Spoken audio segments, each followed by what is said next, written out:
A você do Brasil que acompanha a Canção Nova, nossa saudação, muito boa noite e seja bem-vindo aqui ao Além da Notícia. Estamos felizes de mais uma vez nos encontrarmos aqui na Canção Nova e a gente traz um tema agora atualíssimo. Nós vamos falar sobre esporte. Amanhã começam as Olimpíadas deste ano, as Olimpíadas do Japão, adiadas agora por causa da pandemia e com início previsto para amanhã. Por esta razão, nós vamos aqui conversar com alguém muito especial que conhece tudo do mundo do esporte e de Jogos Olímpicos também, e que é hoje uma autoridade nacional que a gente tem o prazer de receber em nosso programa. Fabíola Molina, que prazer te receber, secretária nacional de Esporte, Educação, Lazer e Inclusão Social. Há quantos anos que eu não vejo a Fabíola pessoalmente? 21 anos. Bem-vinda. Muito obrigada, Ronaldo. Boa noite a todos que estão em casa. É um grande prazer, uma grande alegria estar aqui com vocês também para falar, né, sobre esportes, esse mundo maravilhoso. E a gente aqui em Brasília morando tão pertinho, mas a gente não se via, não é? Ainda mais com essa pandemia, né? É, verdade. Mas as coisas estão voltando ao normal, graças a Deus. Vamos se encontrar mais. Bom, gente, a Fabíola, repito aqui, é secretária nacional de Esporte, Educação, Lazer e Inclusão Social, mas eu quero também falar um pouquinho da tua carreira, porque é impossível não se lembrar de você e todo brasileiro também. Fabíola tem um largo currículo de serviços prestados ao esporte brasileiro. Ela representou o Brasil em 3 Olimpíadas, Sydney 2000, Pequim 2008, Londres 2012. Foram 12 participações em mundiais de natação, com presença em 8 finais. Conquistou 4 medalhas, 1 de prata, 3 de bronze em Jogos Pan-Americanos. Somou 51 medalhas em etapas da Copa do Mundo e foi 110 vezes campeã brasileira absoluta. É formada em artes cênica pela Universidade do Tennessee e também tem uma empresa no ramo esportivo. A gente está vendo suas imagens em competições pelo mundo. Está na nossa veia, né, na nossa vivência. Então, assim, acho que tem muitas pessoas capacitadas, mas eu fico feliz de estar aqui hoje contribuindo, né, com o que a gente vivenciou. Hoje de uma outra maneira, contribuindo do outro lado e falar de esporte para quem realmente viveu o esporte desde criancinha, passando, né, por todas as fases, alto rendimento. Eu que tive uma carreira tão longa, consegui todos esses títulos aí, porque fiquei 22 anos na seleção brasileira, né, parei de nadar com 38 anos praticamente, então a experiência é vasta, graças a Deus tive uma carreira aí. Depois que eu casei com o Diogo, né, eu falo assim que a minha segunda parte da carreira foi muito devida, né, sou casada com o Diogo, que também foi nadador olímpico, então me proporcionou aí mais alguns anos de natação pela frente. Eu acho que o bom é que você conheceu todo o mundo do esporte por dentro e, sobretudo, desse esporte bastante individual, que é aquele que tem mais dificuldade de encontrar apoios. E hoje você está justamente no âmbito do governo, olhando para essas pessoas que vivem o que você viveu, né? É verdade, a gente tem um formato no Brasil, né, de uma construção esportiva que precisa de muito apoio, né? O Brasil já é um país em desenvolvimento, né, que não é um país como os Estados Unidos, como a Austrália ou como alguns países europeus. E é difícil de comparar, né? Porque você tem, numa cidade onde você tem muitas piscinas, você vai ter muitos nadadores. Num país onde você tem cidades que às vezes não existem piscinas, é muito difícil você ter natação naquela cidade. Então, hoje a gente poder estar atuando realmente nessa frente, poder contribuir, que eu falo assim, a gente não vai mudar o esporte brasileiro para sempre, né? Não é de uma hora para outra que as coisas mudam, mas um pouquinho que você contribui, um ângulo um pouquinho que você muda para chegar um pouquinho lá na frente, numa outra direção, já é um desafio muito válido que né, eu e né, minha família toda se mudou para Brasília para a gente poder trazer realmente essa contribuição e a gente ajudar, né, no que a gente entende que possa realmente ser efetivo, ser eficaz e que a gente possa disponibilizar mais esportes para as crianças, para a população de uma maneira geral, ainda mais agora no momento pandemia, pós-pandemia, que todo mundo entende ainda mais a importância da atividade física, do exercício. Então, é uma responsabilidade grande, mas que Deus, né, fez esse chamado e a gente está aqui para cumpri-lo. Por essa tua fala a gente entende, e aí as pessoas de casa também vão entender o motivo desses países mais ricos serem também aquelas superpotências nas Olimpíadas, com aquela diferença gigantesca de medalhas. Uhum. É uma questão também de desenvolvimento de toda uma nação, econômica e socialmente, né? São muitos fatores, né? Muitos fatores. E a gente pega, né, sempre exemplo dos Estados Unidos. Você tem também uma questão da mentalidade, da cultura, de como o ser humano entende o esporte. Por exemplo, a gente vem discutindo algumas pautas femininas, né? E o pessoal fala assim, poxa, e realmente assim, a natação feminina nunca foi igual à masculina. E eu sempre sou perguntada pelos jornalistas, por que a natação feminina nunca tem o mesmo resultado que a masculina? Por que tem os meninos conquistando medalha e as meninas tentando fazer final? E assim, tem uma série de fatores, mas um fator que eu, por exemplo, acho importante é que culturalmente, por exemplo, quando a menina vai fazendo natação, vai se desenvolvimento, a família fala assim, natação deixa as costas largas, não vai fazer natação não. A própria menina fala, não quero fazer natação porque fica com as costas largas. Então, assim, são crenças que foi se desenvolvendo no país, que ela não é verdade, mas que eu mesmo converso com várias meninas e falo assim, eu mesmo saí da natação para não ficar com as costas largas. Então, você não tem um país, né, uma mentalidade, não. A natação faz bem, o esporte faz bem, o esporte não atrapalha os estudos, o esporte ajuda nos estudos. Né, você, em comparação com essa questão, né, das costas ficar larga, que não é verdade, né, essa minha amiga mesmo que falou, ela falou assim, olha o tamanho das minhas costas largas. Eu fiz natação e continuo com as costas largas. Eu estou te ouvindo aqui, imaginando algumas nadadoras, e falei, não é assim. E não é assim mesmo, né? É igual o pessoal fala assim, basquete faz a pessoa crescer. Não, não é que o basquete faz a pessoa crescer. As pessoas que são altas, elas se dão bem no basquete, a mesma coisa. As pessoas que às vezes têm uma estrutura maior, às vezes de braços, elas vão se dar melhor na natação, então elas se destacam na natação. Então é muito por esse caminho. Mas assim, a gente escuta muitos pais, por exemplo, falar assim, eu vou tirar do esporte que agora meu filho precisa estudar. Onde já se viu isso, entendeu? Então, assim, o esporte, ele só ajuda principalmente na parte educacional, de disciplina. Eu sempre fui uma boa estudante, né? Sempre eu falo que eu conquistei uma bolsa de estudo nos Estados Unidos por causa das minhas notas na escola e também porque eu nadava, né? Me esforçava na natação. Mas as coisas andam conjuntamente, então a gente precisa entender que a gente tem uma questão, óbvio, né, financeira, social, que o Brasil, né, não é igual aos outros países, porque a gente não tem a estrutura para você praticar o esporte, por exemplo, igual natação em alguns esportes. Vamos falar mais da natação mesmo, mas, por exemplo, tênis. Você só vai evoluir no tênis se você tiver muitas quadras de tênis, você vai evoluir na natação se você tiver muitas piscinas. Se você não tiver piscina, como é que você vai praticar natação?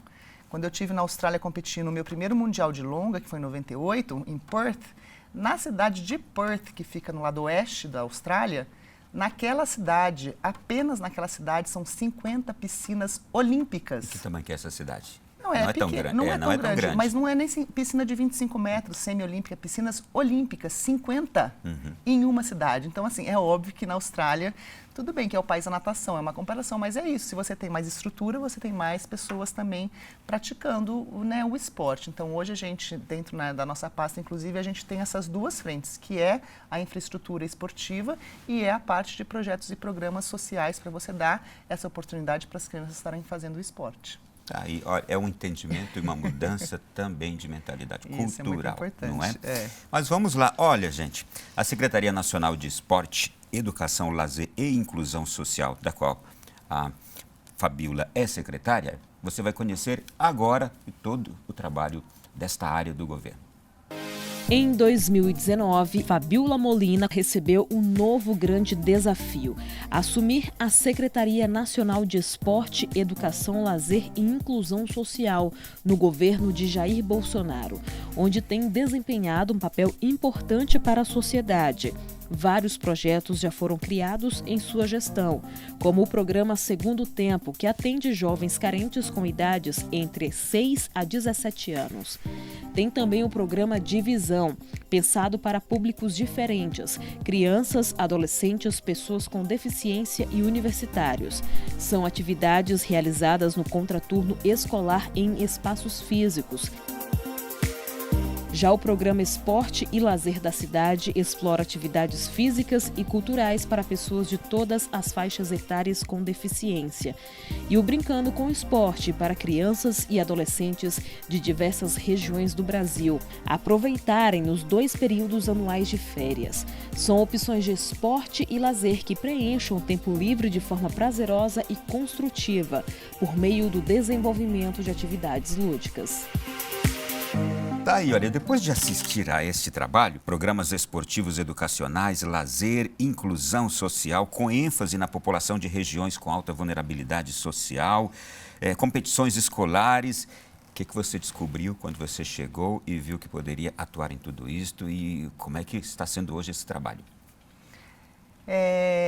A gente enxerga que muitas coisas são boas, né, que a gente precisa potencializar, que a gente precisa às vezes dar alguma ajustadinha, né, existiam alguns programas que já têm muito sucesso no governo, que é o contraturno escolar, né, que é onde você está atuando ali nas crianças de 6 a 17 anos, que era o programa Segundo Tempo, que funciona numa abrangência muito grande, uma vertente do Segundo Tempo é o Profesp, que é esse contraturno escolar que acontece nas instalações militares, então são áreas militares onde as crianças podem fazer o esporte, assim como também crianças com deficiência, que é o programa João do Pulo. Então, existem muitas coisas boas que acontecem, que a gente vem, por exemplo, hoje contribuindo muito, é a questão socioemocional do esporte, que eu falo assim, não é você, eu falo assim, natação em si você precisa aprender a nadar porque é uma questão de sobrevivência. Então, se você realmente precisa aprender o esporte.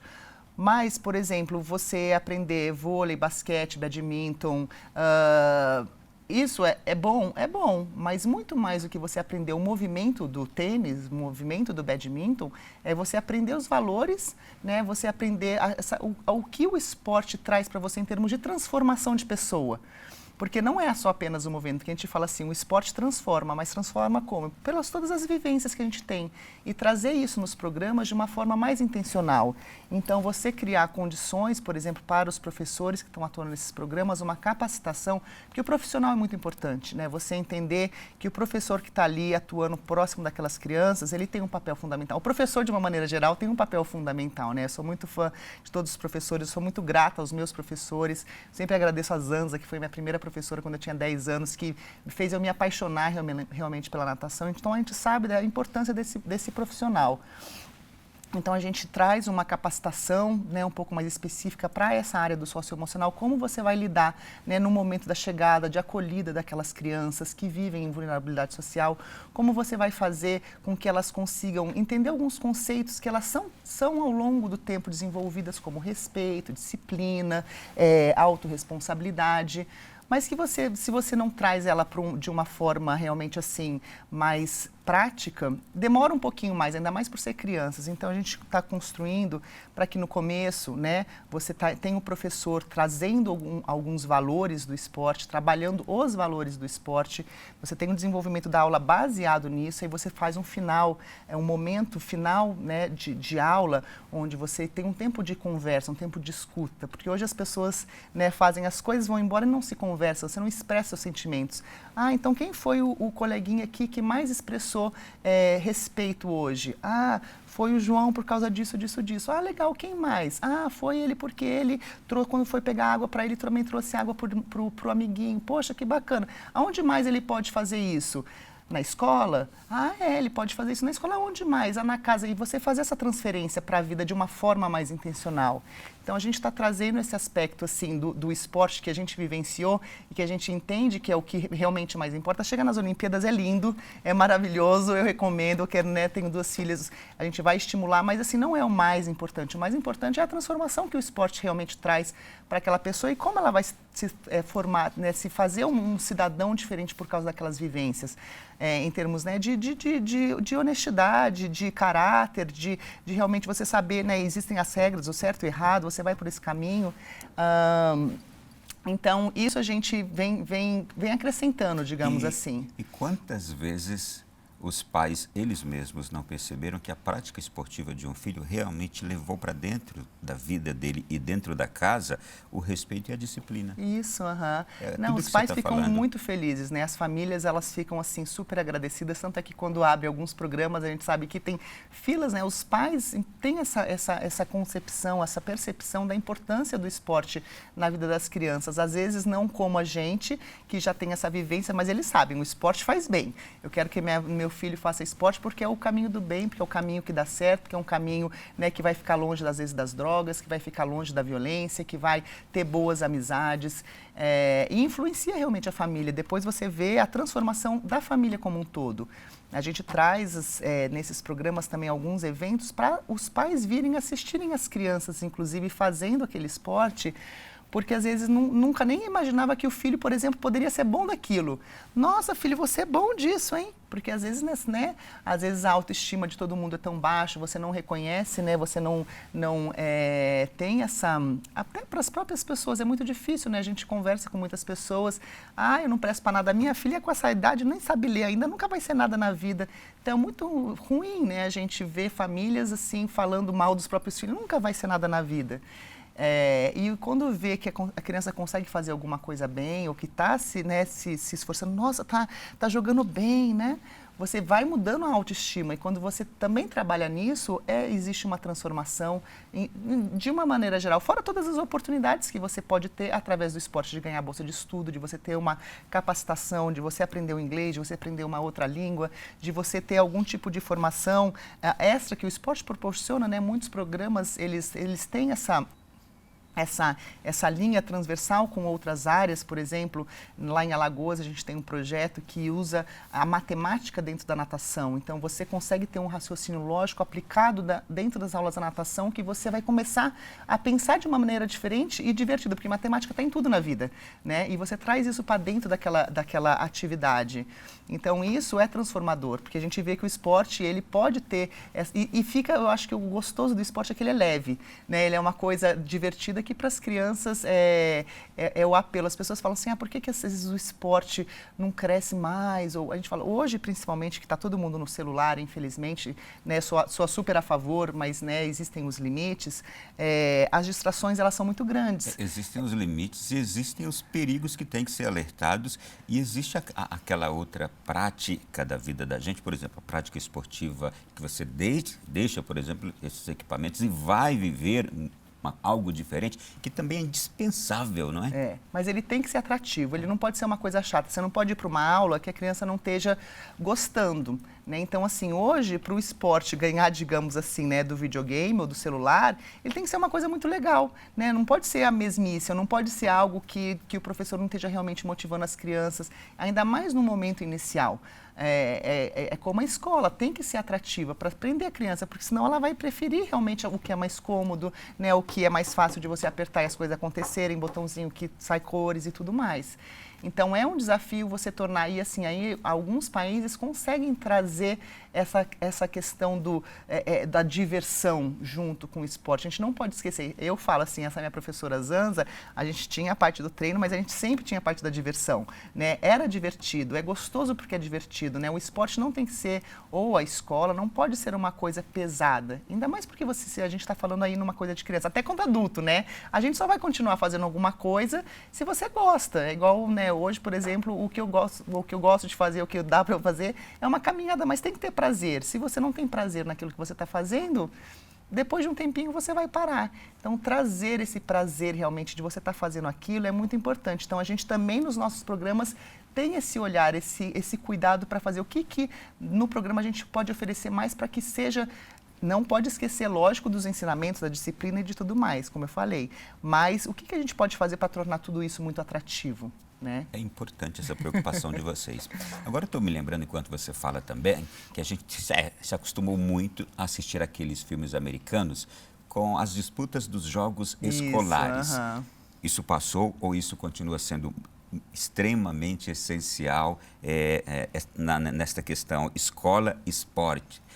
Os jogos escolares? É a base, né? A gente fala que o esporte, ele começa na escola. Você está ali onde estão as crianças, elas estão na escola.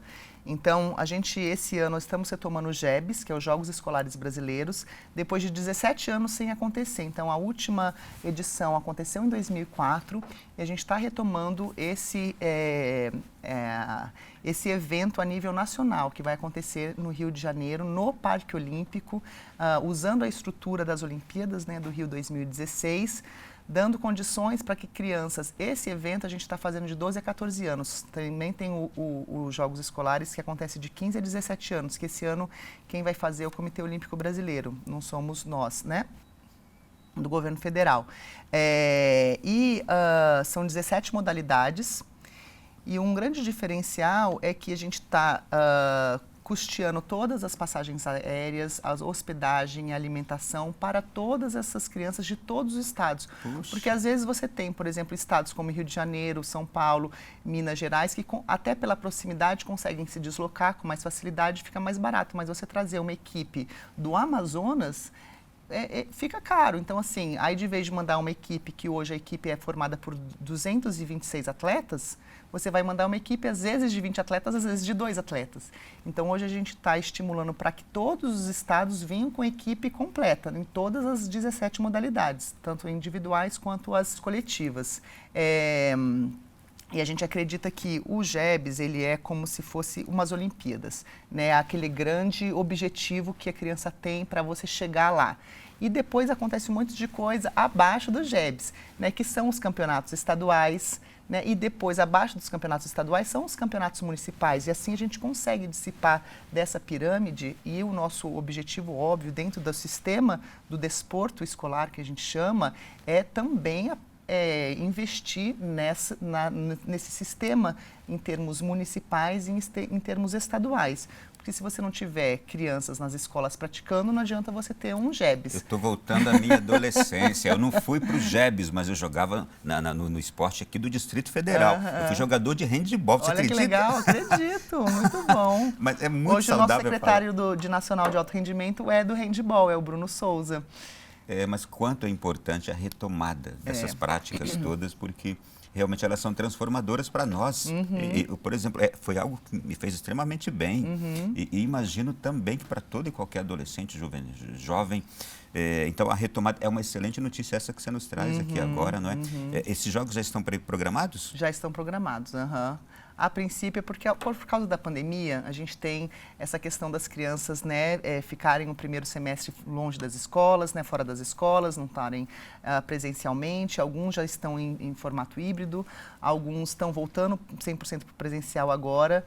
Mas se você não está na escola, também você não está praticando o esporte, as atividades físicas. Então, a gente está estudando como vão ser essas seletivas municipais para se classificar. Provavelmente não vão ter as etapas municipais, porque não vai dar tempo. Vai ser uma seletiva única estadual, e aí cada estado está programando como vai ser, porque cada estado tem uma situação diferente hoje em relação à pandemia. E aí, a princípio, a data é 29 de outubro a 5 de novembro. E talvez exista uma possibilidade de mudança, mas é o que a gente quer realmente manter nessa data. Há uma expectativa concreta de uma retomada das aulas presenciais nesse segundo semestre, né? Sim, já acho que muitos já estão... Você se conta bastante com isso, né? E a gente acredita que a vacinação vem, né, avançando muito bem também. A gente vê, né, os Jogos Olímpicos acontecendo, né, que vai começar agora com tanta proximidade e tudo dentro dos protocolos, né? É importante a vida não parar, as coisas voltarem dentro de todos os protocolos, mas que isso a gente não perca realmente essa oportunidade de estar trazendo, né, esse movimento. A gente sabe que as crianças não vão estar 100% preparadas, como todo mundo sabe, né? Em termos educacionais, que, né, um ano foi diferente, então vai ser uns jogos diferentes, mas a gente não pode deixar de fazer por causa disso. A gente tem que estar estimulando, acho que é um pontapé inicial para que a gente realmente retome, né, o esporte nas escolas. Daqui a pouquinho a gente vai falar de Olimpíadas, vai falar de atletas que o governo ajudou também, e o programa do governo que ajuda os atletas olímpicos e paralímpicos também. Mas deixa eu só voltar com você aqui na questão, como é que funciona também esse incentivo e acompanhamento do lazer e da inclusão social na pasta de vocês? Bom, a gente fala assim, inclusão social não é apenas você incluir, por exemplo, pessoas com deficiência. Todo tipo de inclusão, né, seja econômica, seja de gênero, seja de raça, ela é uma inclusão social. Né? Então, as pessoas às vezes têm já uma ideia errada do que é a inclusão social. Você oportunizar para crianças que não teriam a possibilidade, pelo fator econômico, de estarem fazendo esporte, isso é uma inclusão social. Né? O lazer, a gente tem para todas as faixas etárias, né? Então são programas que a gente disponibiliza para ir, a prefeitura, a cidade, ela pode escolher, a gente vai querer, por exemplo, uma atividade para as crianças que seja uma escolinha de handball. Ótimo. Para os pais, a gente vai dar aula de zumba, tem também aulas, por exemplo, tem caminhada, tem funcional. Ele não fica exclusivamente para as crianças, mas você abrange toda uma população. É lazer voltado ao esporte, não é um lazer de você, por exemplo, fazer, por mais que eu tenha me formado em teatro, e o teatro, inclusive, ele mexe bastante do corpo, né? Mas é muito voltado para o lazer esportivo, né? Você fazer, por exemplo, uma aula de zumba é um lazer esportivo, você fazer uma caminhada. Então, são programas voltados, né? O nosso programa, que é o mais conhecido, é o programa Lazer e Esporte na Cidade, que a gente também vem trabalhando ele para melhorar, né, esse atendimento nas cidades. E você atende, né, 300 pessoas por núcleo, com esse viés de você estar trazendo, inclusive, a família, né? De, por exemplo, uma avó que está cuidando de um neto e trazer esse neto, por exemplo, para ele fazer alguma atividade esportiva e ela, de vez de ela ficar parada, ela poder fazer uma caminhada, poder fazer, né, uma aula de zumba. Então, você tem toda essa abrangência, né? São 18 meses de execução do programa e onde você possibilita que realmente as pessoas, às vezes, tenham esse primeiro, às vezes, acesso ao lazer, né? Para conhecer tudo isso que a gente está falando aqui, por exemplo, agora, nos municípios, alguém que nos acompanha, um vereador que nos acompanha. Nossa, eu quero incentivar a Câmara Municipal, o prefeito a trazer essas coisas todas. Onde é que eles entram para conhecer tudo isso aqui? Pode entrar no site da cidadania.gov.br, lá, porque nós estamos hoje dentro do Ministério da Cidadania. Então, dentro do Ministério da Cidadania está a Secretaria Especial do Esporte, onde existem 6 secretarias nacionais. A minha é a pasta, né, do esporte, educação, lazer e inclusão social. Temos uma pasta do alto rendimento, temos uma pasta exclusiva para o paradesporto, que é uma novidade que antigamente a gente não tinha. Temos uma pasta do futebol, temos a pasta da lei de incentivo, que também é muito interessante, porque são parcerias público-privadas, que também é um caminho muito importante a ser seguido. E temos a pasta da ABCD, que é a Agência Brasileira de Controle de Dopagem, que faz um trabalho muito importante também, não só nos atletas de alto rendimento, mas na educação contra, né, o doping. E lá dentro do site você tem todas as pastas, e dentro da nossa pasta, que é a Inclusão Social, você vai encontrar todas essas informações. Puxa vida. Gente, olha, nós estamos conversando com a Fabíola Molina, que é secretária justamente dessa pasta, Esporte, Educação, Lazer e Inclusão Social. E a gente vai daqui a pouquinho voltar com ela, no segundo bloco do programa, para continuar falando de um outro assunto muito especial, que é o esporte, mas agora voltado para os Jogos Olímpicos, de modo particular, para a vida dos atletas. E eu vou daqui a pouquinho tocar em alguns aspectos com a Fabíola também sobre a vida dela. Mas espera só um pouquinho que a gente vai para o intervalo e já na volta a gente continua essa conversa aqui. Filha de pais nadadores, Fabíola Molina começou nas piscinas aos 4 anos, devido às crises de bronquite. E o esporte virou paixão. Aos 6 anos, passou a nadar junto com o pai no mar do litoral norte de São Paulo, atravessando do continente para as ilhas próximas. Especialista no nado de costas, foi campeã paulista de sua categoria pela primeira vez aos 13 anos. A pequena Fabíola se tornou gigante na natação e por muitas vezes foi chamada de rainha das piscinas pela mídia. Representou o Brasil em 3 Olimpíadas: Sydney 2000, Pequim 2008 e Londres 2012.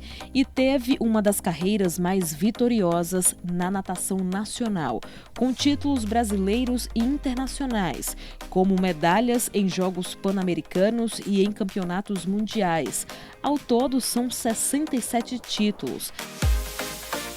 A nadadora anunciou a despedida das piscinas em 2013, aos 38 anos de idade.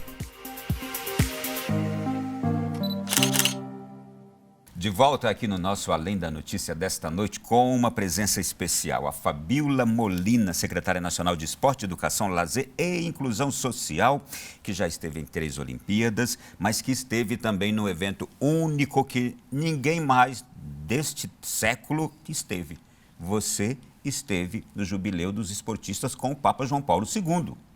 Foi um momento muito emocionante, né? Em Roma, no ano de 2000, tá tão próximo do Papa, tá passando por tudo aquilo, você vê a força, né, do esporte, a união dos povos. Eu acho que o esporte tem muito isso, né, a união dos povos, e você ser unido não só pelo esporte, mas também pela fé, né, naquele jubileu, foi algo muito marcante assim na minha carreira. E depois, quando o Papa Francisco veio, né, no ano Jornada Mundial da Juventude, 2013, também pude participar, que também foi um momento muito marcante lá no Rio de Janeiro, né, alagou tudo lá na onde seria, acabou sendo transferido tudo para Copacabana, e foi um evento, acho que para a juventude brasileira, né, eu não era mais jovem, mas participei de uma experiência muito rica. Mas a gente continua jovem, olha.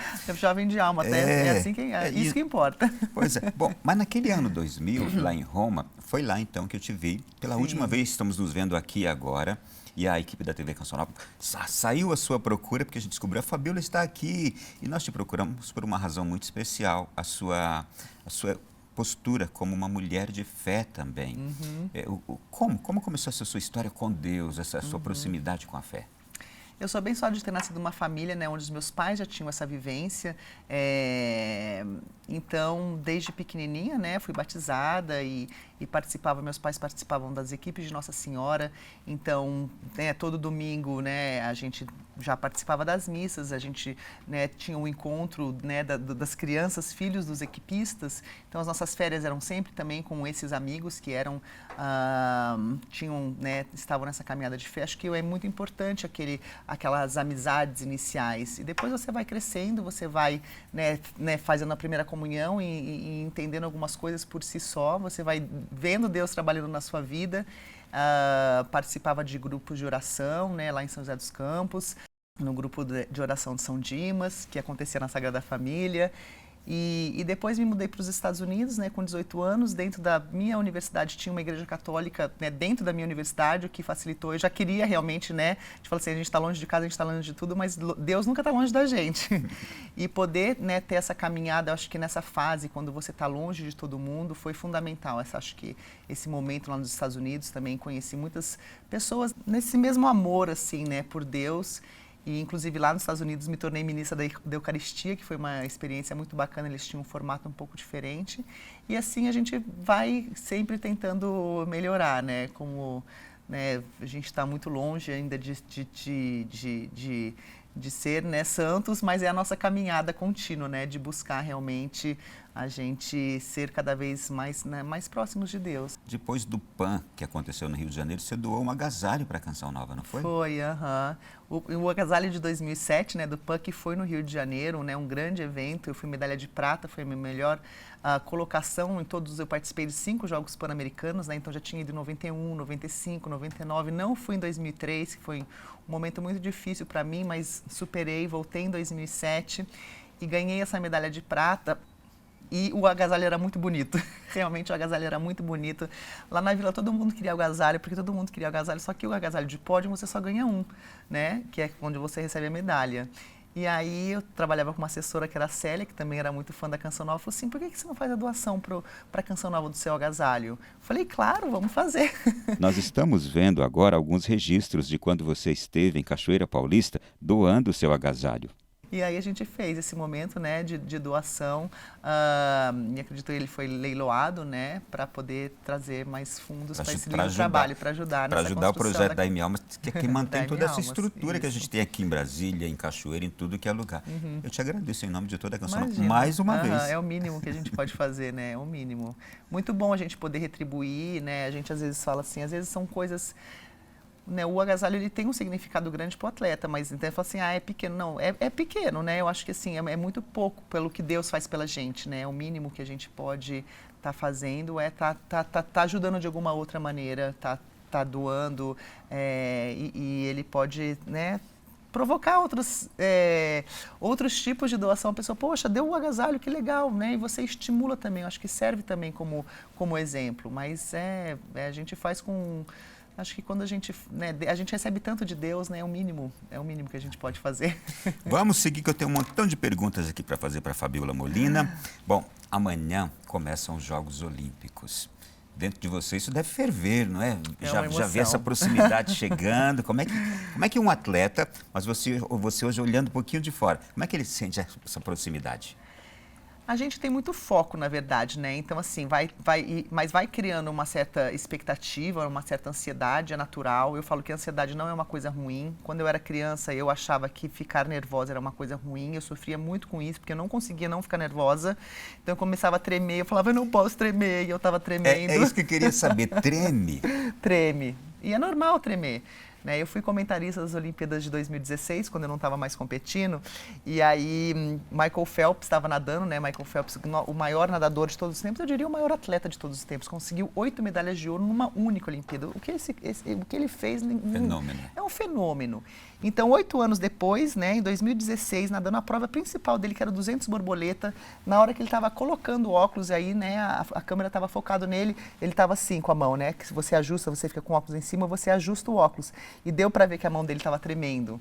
E aí ele foi lá e ganhou 200 borboleta. Tá vendo? Até o Michael Phelps treme. Se até o Michael Phelps treme, tá tudo certo. Todo mundo pode tremer, só que você tá tremendo e você tá controlando aquele momento, né, de nervosismo. Você sabe que você está nervoso, você sabe que aquilo lá é importantíssimo. Porque, assim, é um momento importante. Você tá lá para aquilo. Você treinou 4 anos para aquilo. Não tem como você não estar nervoso. Não é igual você ir, por exemplo, na padaria comprar um pão. Não é, entendeu? O que passa na cabeça naquela hora, ali, quando as câmeras estão mostrando você para o planeta, é justamente isso que provoca o nervosismo, né? Porque, né, você sabe da importância do momento, né? Você está exposto para o mundo. Então, assim, né, o que provoca o nervosismo é o medo de você falhar, né? O medo é uma sensação natural do ser humano. Você quer agradar, você quer representar bem o seu país, você quer fazer o seu máximo. Então, assim, aquele medo é um medo natural, só que você tem a coragem, né, que você vai superar aquele medo. Você vem treinando para você superar aquilo, porque o medo, ele acontece, mas você se prepara, você se reveste de algumas coisas que vão te dar aquela força na hora. De modo particular, fico imaginando, o vôlei, o basquete, os esportes coletivos, eu acho que talvez eles provoquem menos isso, não é? Porque um sabe que tem um outro ali e entra já naquela coisa toda, mas o individual... É dureza, aquela hora ali é dureza, Como é que você fazia? Naquela hora você pensava em quê? Você rezava, você fechava os olhos, o que era? Bom, eu rezava bastante antes, né? Você vai rezando, você tem os seus rituais antes de sair de casa, né? Por exemplo, antes da viagem, porque geralmente as competições são fora, então você sempre tem um ritual de entrega, né? A gente sempre ajoelhava, né, aos pés de Maria, entregava, então você já vai se entregando. Mas, assim, na véspera da competição, né, óbvio, você faz, por exemplo, eu às vezes tinha dificuldade para dormir, então eu precisava fazer alguns tipos de exercício ou de trabalho para conseguir ter um sono tranquilo. A oração contava e alguns tipos de música, de relaxamento, né? Medicação não pode? Alguns atletas têm alguns medicamentos para dormir que não são proibidos, né? Mas o que acontece é que às vezes você toma esse medicamento e no dia seguinte você não está 100% disposto. Você tem, digamos assim, um efeito colateral. Mas tem alguns atletas que tomam um remédio para dar uma relaxada inicial, né? Tem alguns naturais também que ajudam a relaxar, mas eu preferia evitar, né? E aí você tem o dia, né, realmente o dia da competição, que você já acorda focado, você, né, por exemplo, mesmo que eu ia nadar, eu tomava banho. O pessoal fala, você toma banho de nadar? Na verdade, era mais um ritual realmente de preparação, assim, né? De você estar até, inclusive, acordando o seu corpo, porque a gente precisava ter uma performance boa pela manhã.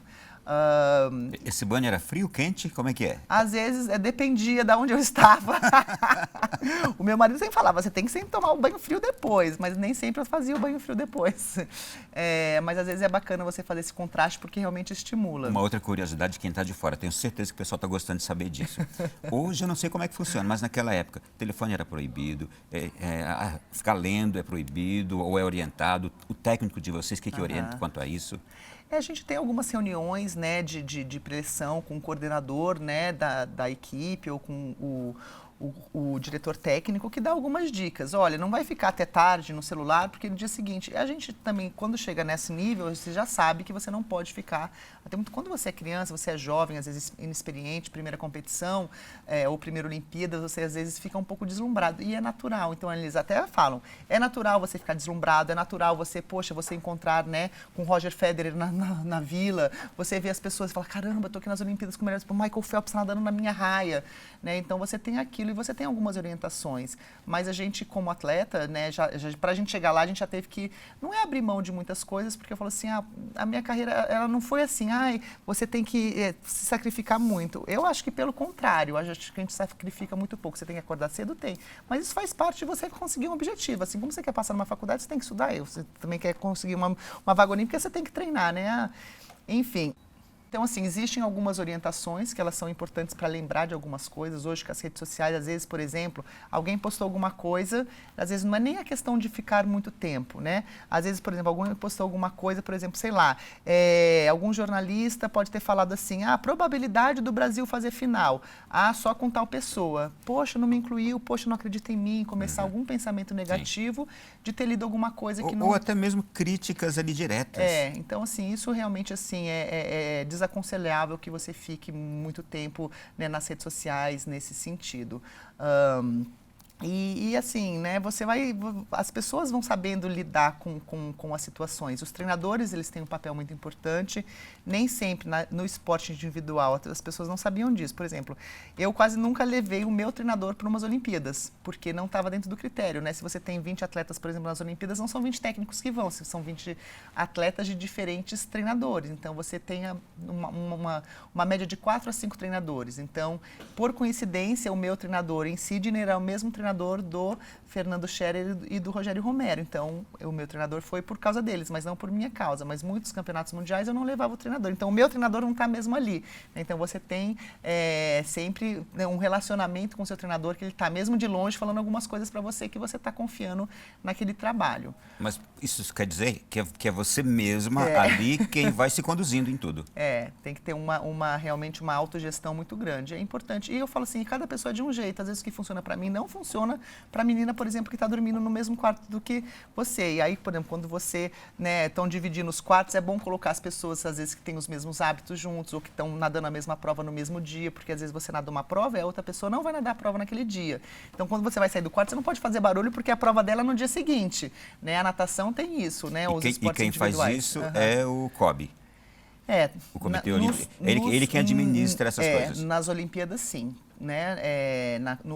Nas Olimpíadas e nos Jogos Pan-Americanos, o Comitê Olímpico Brasileiro, né, o Comitê Olímpico do Brasil, é que faz toda essa divisão. Quando você está, por exemplo, num campeonato mundial, aí já é a CBDA, Confederação Brasileira dos Desportos Aquáticos, que é quem está organizando, né, a seleção brasileira. Mais uma pergunta aqui, não falando de esporte coletivo, mas o atleta individual ali. A dieta alimentar, vocês têm que seguir uma certa dieta alimentar também, né? E cuidados, não é? Ela tem que ser equilibrada, né? Eu acho que tudo na vida tem que ter equilíbrio, tem que ser algo... Eu digo mais ali dentro da Olimpíada, em meio à competição. E eu até falo assim, né? Uma coisa que eu aprendi muito é você não mudar do que você está acostumado. Então, por exemplo, quando eu era atleta, meu café da manhã era sempre o mesmo. Então, você chega nas Olimpíadas, tem um monte de coisa diferente para você comer.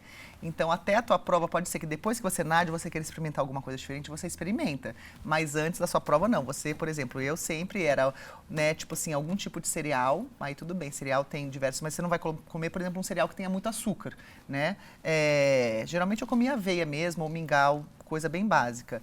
É uma fruta e aí sempre um pão com geleia e queijo. Então, assim, eu não vou lá no dia comer waffle, né, ou uma panqueca, ou um ovo frito, porque não estou acostumado com aquilo. Você tem que realmente se controlar. Aí passou a tua prova, nadou, aí você pode comer, né, o waffle, enfim. Eu estou falando no café da manhã, porque almoço é mais diferente ainda. Então, você tem que manter aquela, digamos assim, aquele regime alimentar até a véspera da competição, porque você nunca sabe, né, como o seu corpo vai se comportar.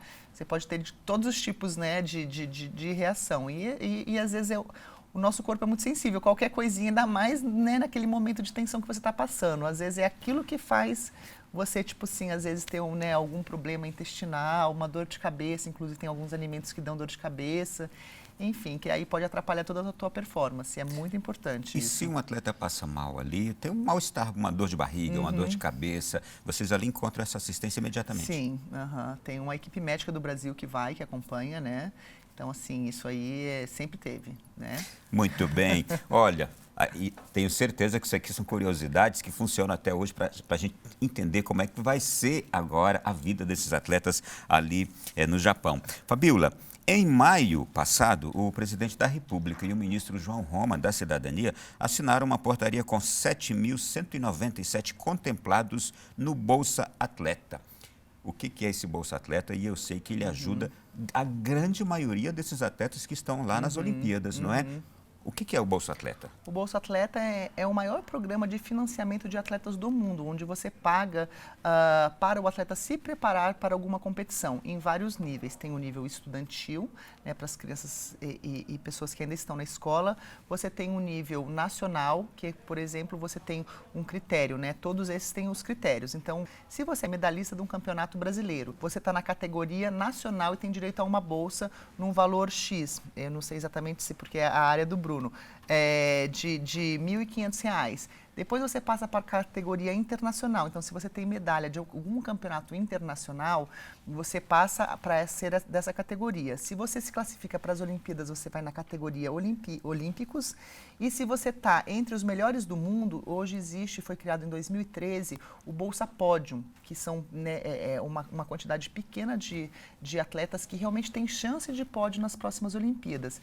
E ele funciona num formato realmente bolsa. Ele não é uma premiação, não é, por exemplo, se você vai para as Olimpíadas, por exemplo, eu fui para Londres, né, minha última Olimpíadas, e eu ainda continuei nadando, por exemplo, não continuei nadando em 2013. Eu não tenho direito a receber a bolsa olímpica, mesmo se eu tivesse ido para as Olimpíadas. A bolsa ela é uma ajuda para você se preparar para os eventos esportivos, né? E é uma grande ajuda para os atletas, porque realmente são valores que você pode, ele é depositado diretamente na sua conta, que você pode ajudar a pagar, por exemplo, nutricionista, material esportivo que você precisa extra, transporte para as competições, material esportivo. Alguns esportes, por exemplo, a natação, os maiôs, por exemplo, que você precisa para competir, eles não são baratos, são caros. Esse tipo de custo ajuda você a pagar. E hoje, indo para Tóquio, nessas Olimpíadas, nós temos, por enquanto, 277 atletas classificados. Desses 277 atletas classificados, 220 têm esse auxílio do Bolsa Atleta do governo. Cerca de 80% deles. 80% deles. E faz uma diferença muito grande, né? Eu recebi o Bolsa Atleta, né? Eu depois que eu fui para Pequim, eu comecei a receber porque em 2000 não tinha, né, mas em 2008 tinha, então comecei a receber a bolsa olímpica pós Pequim, porque eu estava me preparando para Londres, e dá uma segurança muito grande. Eu acho que tem a questão da segurança financeira e também tem a questão de você se sentir prestigiado por você ser atleta. O meu país acredita em mim, né? Tem uma questão também, acho que emocional, que ajuda a falar assim, não estou sozinho nessa luta, né? Tem mais gente que acredita em mim, tem mais gente que confia no meu potencial. Eu acho que você saber que tem pessoas que confiam em você nos dá uma força muito grande, e isso é muito importante. E é também importante dizer que, apesar do Bolsa Atleta, o atleta também ele pode pleitear patrocínio particular, patrocínio próprio, pode buscar patrocínio, né? Sim, isso aí, eu acho que, né, a gente fala assim, é o que a gente sempre fez para poder, né, desde criança, por exemplo, assim, meus pais sempre, né, bateram na porta para vamos conseguir uma passagem aérea para ir para tal campeonato que é lá em Goiânia. Aqui, Goiânia é pertinho de Brasília, mas na época que eu morava em São José não era. Né? Não dá para, às vezes, você viajar um dia e meio de ônibus para você competir, né? Às vezes crianças pequenas. Então, assim, você bate na porta realmente das empresas para você ter o patrocínio e isso adiciona, né, ao programa. E, inclusive, hoje também existe um outro programa chamado das Forças Armadas, que é o Programa de Alto Rendimento das Forças Armadas. Eu, inclusive, fiz parte. É um programa que também adiciona, você se torna, né, um militar, você passa por um processo de formação militar. Eu fui 3º sargento do Exército por 8 anos.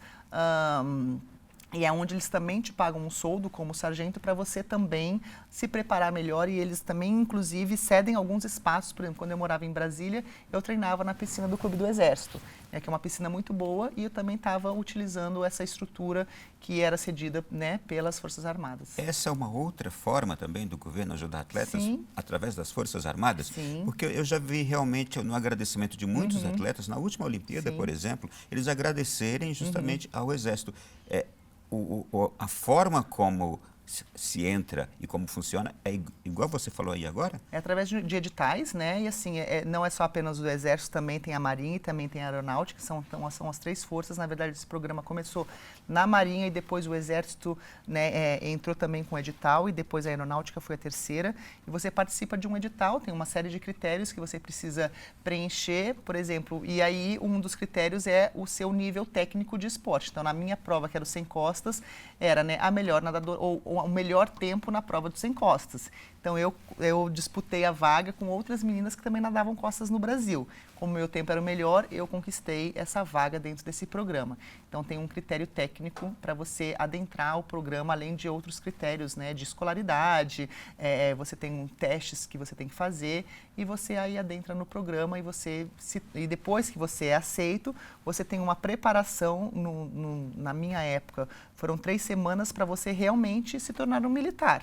Você tem que aprender a marchar, você tem que aprender a atirar, você tem que fazer um teste físico, você tem que passar naquele teste físico que é o teste, né, militar. Então inclusive foi uma experiência muito rica, né? A gente, mesmo tendo muita disciplina, eu aprendi muito, né? É espírito de equipe, você tem que fazer uma marcha, né, com uma mochila muito pesada nas costas, e você tem que fazer um acampamento, você tem que montar sua própria barraca, e você tem toda essa construção para realmente você entender aquele mundo, né, militar, porque você realmente representa o teu país como militar. Eu nadei os Jogos Mundiais Militares que aconteceu no Rio de Janeiro em 2011, fui medalha de ouro na prova dos 100 costas, nadei o Mundial Militar na Alemanha em 2010 e nadei as Copas do Mundo em 2012 também representando as Forças Armadas. E é um programa que, assim, foi de uma certa maneira pensado para a preparação dos Jogos Olímpicos de 2016, já que estaríamos, né, hospedando umas Olimpíadas, né, sendo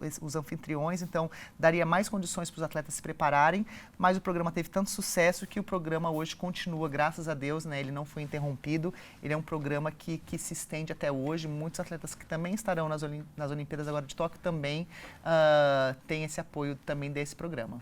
Quando um atleta, numa Olimpíada agora como essa que está para começar, ganha uma medalha, ele ganha também algum dinheiro?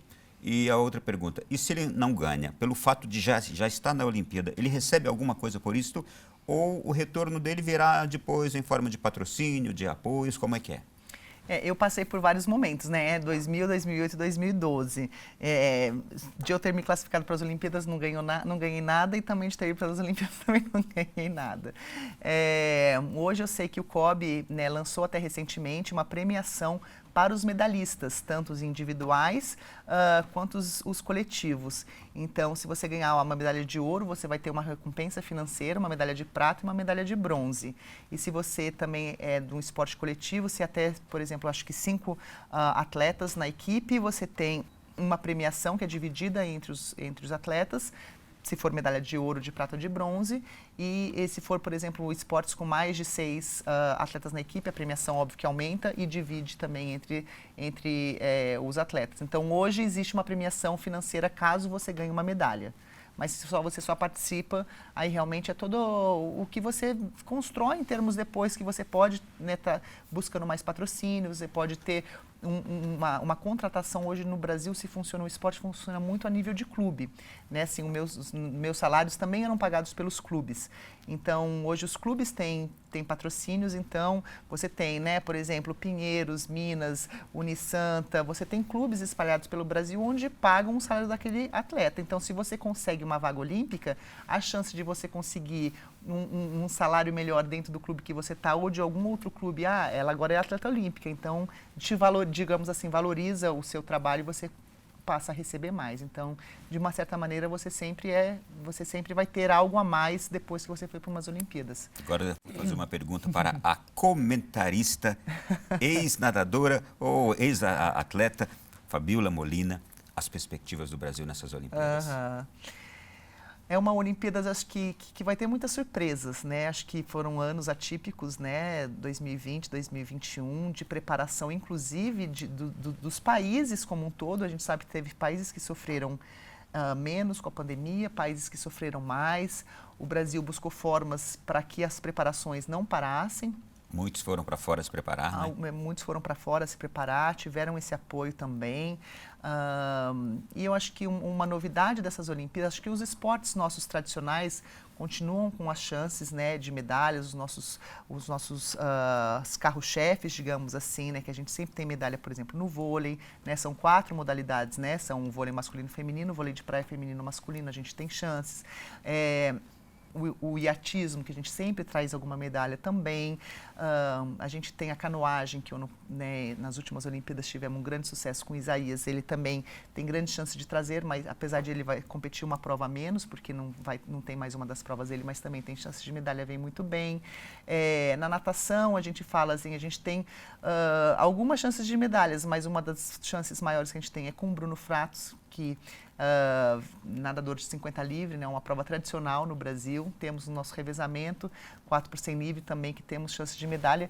E assim, na natação a gente fala, você fazer uma final olímpica já é uma grande conquista, né? Você ficar em 5º, em 6º, em 7º, você está entre os melhores do mundo. A gente valoriza muito pouco essa final olímpica, né? Então assim, eu sempre gosto de falar assim, não é porque ele ficou em 7º, poxa, só ficou em 7º nas Olimpíadas. Ele ficou em 7º nas Olimpíadas. É um sonho para um atleta fazer uma final olímpica. Então, a gente precisa valorizar mais esse esforço que os brasileiros fazem para chegar, né? Nas últimas Olimpíadas, a gente teve uma menina que fez final olímpica, que foi Etienne. Um grande feito, né? De toda a história, né, do Brasil em Olimpíadas, são poucas meninas que conseguem fazer uma final olímpica. Então, a gente precisa valorizar muito isso. Eu acho que uma novidade nesses Jogos de Tóquio são alguns esportes novos que estão entrando, como skate, que não era olímpico e se tornou olímpico. Surf.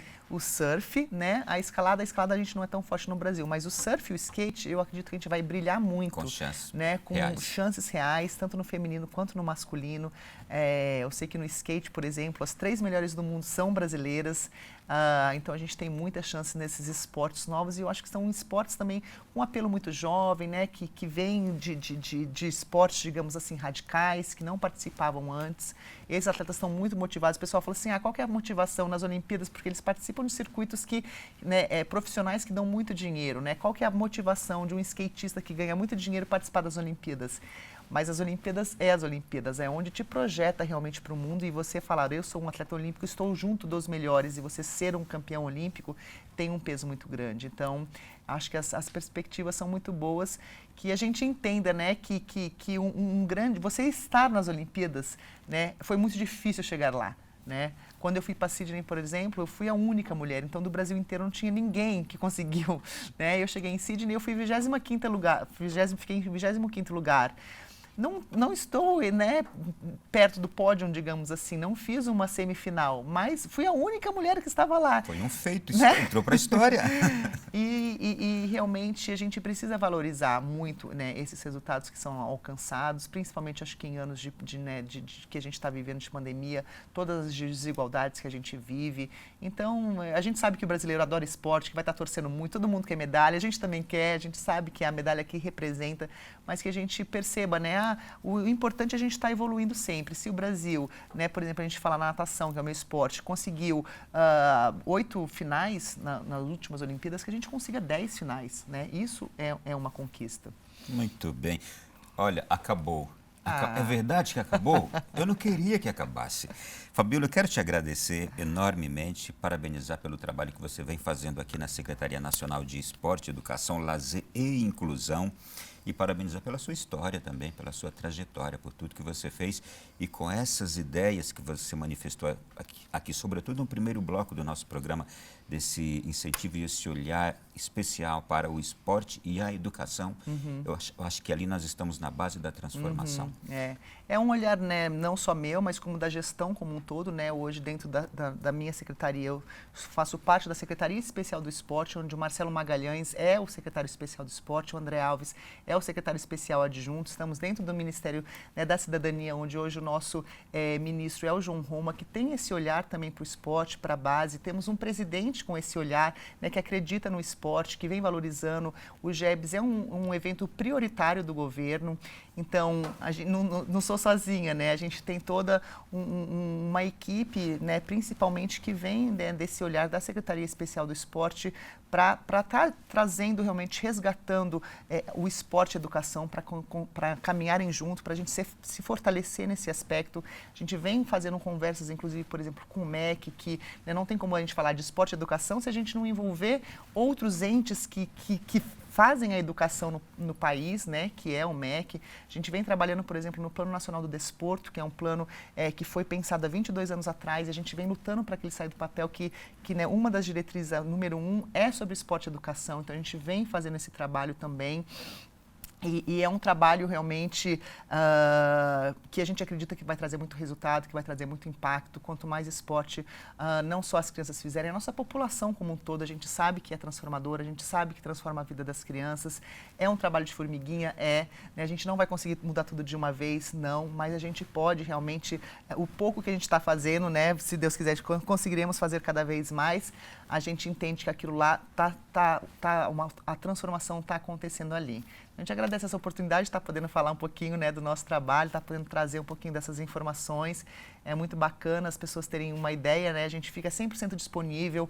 O que precisarem, né, podem entrar em contato, podem mandar e-mail, podem mandar mensagem que a gente responde. Né? Se tiver dúvida sobre algum programa, se tiver, né, as pessoas quiserem fazer visitas aqui para nós, ficamos super, acolhemos todos, né? Então, realmente, a gente sabe que as coisas acontecem numa via de mão dupla, né? Tem o nosso lado e tem o lado da população, tem o lado das prefeituras. A gente depende muito, né, das cidades onde os projetos acontecem, né? Nós apenas somos um instrumento para que as cidades realizem o trabalho. A gente passa o recurso para as cidades.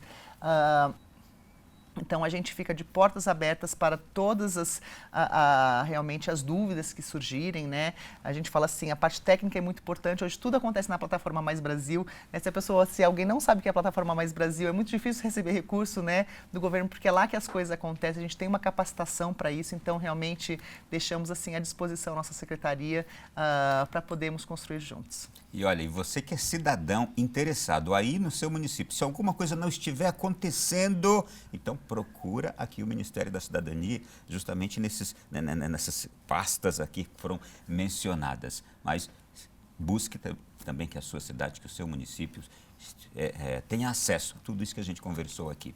Fabiola Molina, muito obrigado, boa noite. Deus te abençoe e a sua família também. Amém, a todos nós. E a você de casa, muito obrigado. Foi um prazer, mais uma vez, estar com você aqui na Canção Nova. Semana que vem, um novo programa, um novo tema, que eu tenho certeza que você vai gostar também. Até lá, e amanhã esse programa já estará disponível nas nossas plataformas, de modo particular, no Canção Nova Play. Boa noite, até semana que vem.